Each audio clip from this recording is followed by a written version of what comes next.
मध्य प्रदेश, बिहार, उत्तर प्रदेश और साथ ही साथ राजस्थान में किसानों की खाद की इतनी दुर्दशा हो रही है कि महिलाएं और पुरुष घर में परिवार को छोड़कर, भैंस गाय को छोड़कर खाद लेने के लिए लाइन लगाए हुए हैं। अगर हम दिल्ली से उस खाद की बात करते हैं तो मेरे लिए यह भी लेनदेन नहीं है।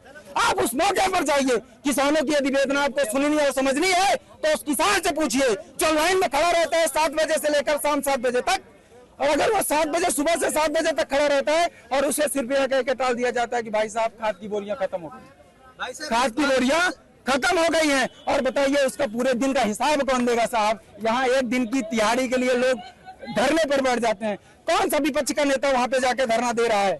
कौन सा विपक्ष का नेता वहां पे खड़े होकर बोल रहा है कि हिंदुस्तान में हर एक किसान को खाद मिलनी चाहिए? फ्री में खाद लेने के लिए कोई जिम्मेवार नहीं है, या फ्री में कोई खाद मांग रहा है?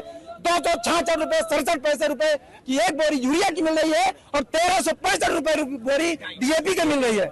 ये बोलना चाहिए ना।